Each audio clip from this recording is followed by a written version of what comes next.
अस्सलाम वालेकुम dear student, how are you. उम्मीद करता हूँ आप सब खैरियत और आफियत से होंगे। मेरा नाम है इमरान खान। आज सबको डॉक्टर हाकानम चैनल में वेलकम कहता हूँ।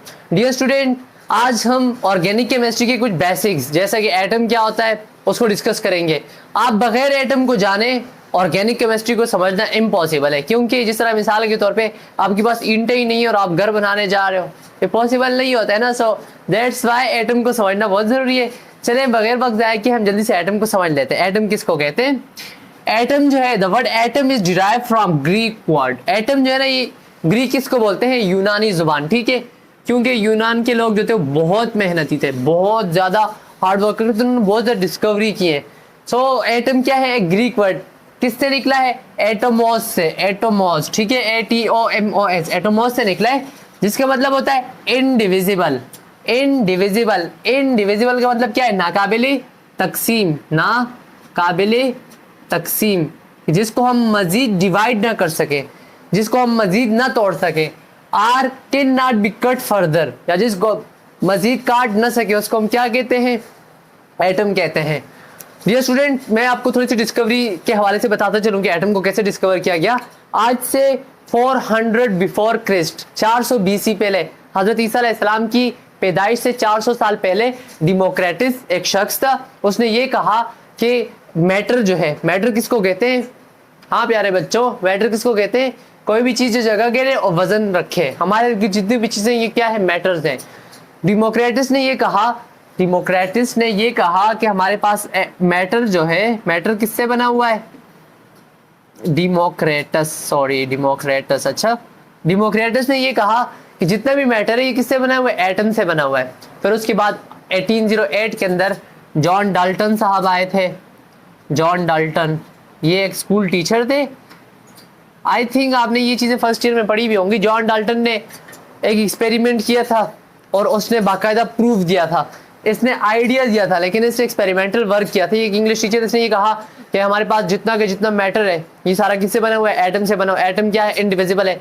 उसके बाद रदरफोर्ड आए। रदरफोर्ड ने गॉड फॉयल का एक्सपेरिमेंट किया। एक्सपेरिमेंट करने के बाद उसको ये पता चला कि एटम जो है एक कंप्लीट ग्राउंड जैसी एग्जांपल, उसने एक एग्जांपल ली। Let's suppose this one is a ground. इस ग्राउंड के सेंटर में हमारे पास क्या होता है? एक न्यूक्लियस होता है। उसने कहा कि एटम के सेंट्रल पार्ट को क्या कहते हैं? न्यूक्लियस कहते हैं। उसके बाद इसी रदरफोर्ड का एक स्टूडेंट था जिसका नाम था नील बोहर। नील बोहर ने कुछ रदरफोर्ड के मॉडल के अंदर, रदरफोर्ड ने जो थ्योरी पेश की थी उसके अंदर कुछ चेंजिंग की। इसके अलावा जे थॉमसन आए जिन्होंने इलेक्ट्रॉन डिस्कवर किया था। सो एट द एंड ऐसे एक्सपेरिमेंट होते होते फिर न्यूट्रॉन की डिस्कवरी हुई। फिर कंप्लीट एटम के हवाले से हमें पता चला।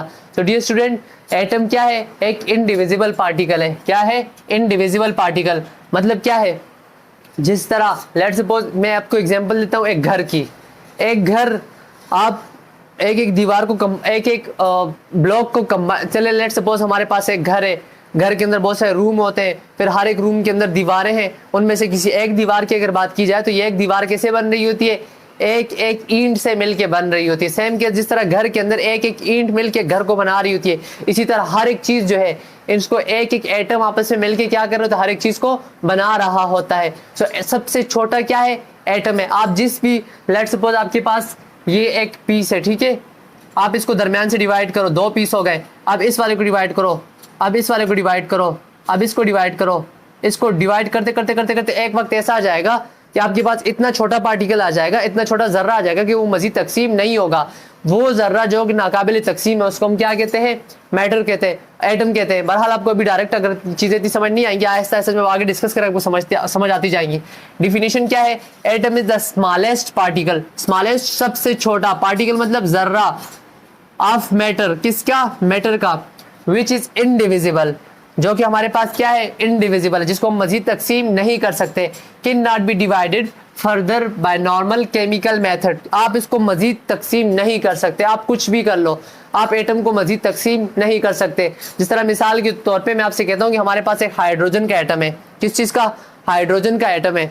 अगर हाइड्रोजन की बात की जाए, मैं आपके सामने कुछ चीज़ें साथ साथ में ड्रॉ कर रहा हूँ, इनको याद करने की कोशिश कर लें। मैं आगे सब चीज़ें समझाऊंगा कि हाइड्रोजन क्या होता है, एवरीथिंग। फिलहाल के लिए आप समझने की कोशिश करें। एक हाइड्रोजन है, हाइड्रोजन के अंदर, चले मैं आगे समझा देता हूँ इसको, फिलहाल आप एग्जाम्पल को रहने दें, ठीक है। एटम क्या है, इनडिविजिबल पार्टिकल, जिसको मजीद तकसीम नहीं कर सकते, ठीक है, जिसको मजीद तकसीम नहीं कर सकते। अगर एटम की बात की जाए कैसे दिखेगा, क्या है, तो हम सबसे पहले बात करते हैं एटम के पार्ट्स की।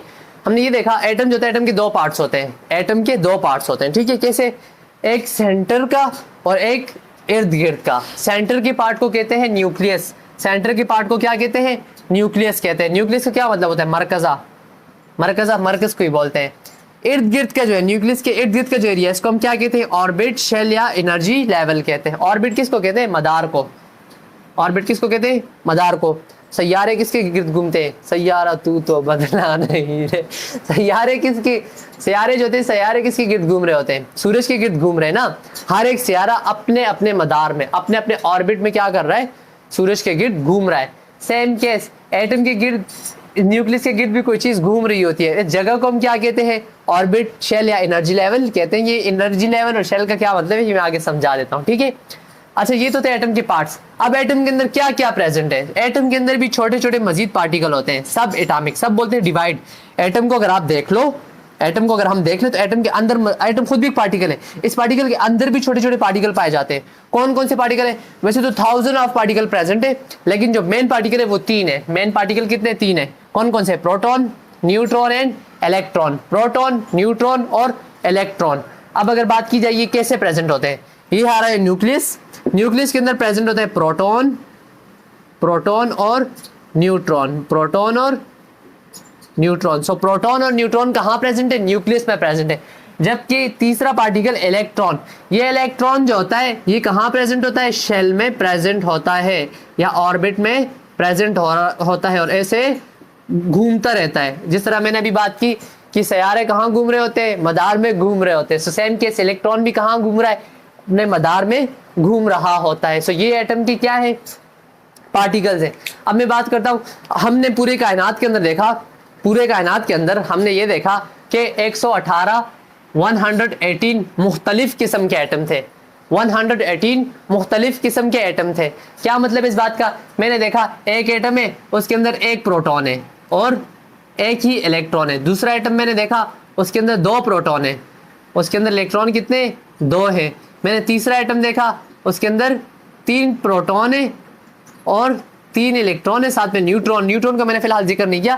तो इसे देखते देखते मैंने देखा कि 118 different type of atom present थे। उनमें से वो एटम के जिसमें, वो एटम के जिसमें, अब इस बातों को नोट भी करना स्टार्ट कर लें और साथ में समझना भी स्टार्ट कर लें।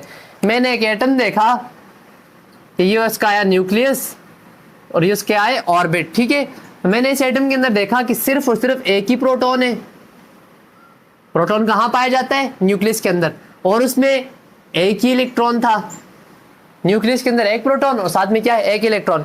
सो इस एटम को हमने नाम दिया किसका, हाइड्रोजन का। इसको हमने किसका नाम दिया, हाइड्रोजन का। सो हाइड्रोजन के एटम के अंदर एक ही प्रोटॉन और एक ही इलेक्ट्रॉन। फिलहाल के लिए तो समझ लें, कुछ बच्चे सोच रहे होंगे सर प्रोटियम, ड्यूटियम, ट्रिटियम कहाँ गया, वो आगे की चीजें आइसोटॉप्स होती हैं। बहरहाल फिलहाल आप इतना समझ लें कि हाइड्रोजन के अंदर एक प्रोटॉन था और एक क्या था, इलेक्ट्रॉन था। प्रोटॉन न्यूक्लियस में, इलेक्ट्रॉन जो था अपने शेल के अंदर क्या कर रहा था, रिवॉल्व कर रहा था। सो जितना भी मैटर है ये किससे बना हुआ है, किससे बना हुआ है, एटम से मिलके बना हुआ है। इसी तरह मैंने एक दूसरा एटम देखा जिसमें 2 प्रोटॉन थे, 2 न्यूट्रॉन थे और 2 इलेक्ट्रॉन थे। उसको हमने नाम दिया हीलियम का। इसके अलावा इस तरह कार्बन का था। ऐसे बहुत सारे जो थे हमारे पास एटम इस कायनात के अंदर प्रेजेंट है। टोटल कितने होंगे, 118 डिफरेंट टाइप के होंगे। इसी से फिर कॉन्सेप्ट आता है एलिमेंट का। तो डियर स्टूडेंट, अभी हम इसके बाद समझेंगे एलिमेंट को और मॉलिक्यूल और कंपाउंड को, जिससे आपकी कॉन्सेप्ट मजीद स्ट्रॉन्गर होते जाएंगे। फिलहाल आपको एटम की डिफिनीशन और यहाँ तक क्लियर होना चाहिए। अगर आपको यहाँ तक समझ में आ गया तो आहिस्ता आहिस्ता आपको आगे एलिमेंट, कंपाउंड और इन चीज़ों का ज़्यादा अच्छी समझ में आएगी। तो इसके बाद हम नेक्स्ट लेक्चर के अंदर डिस्कस करेंगे अबाउट एलिमेंट।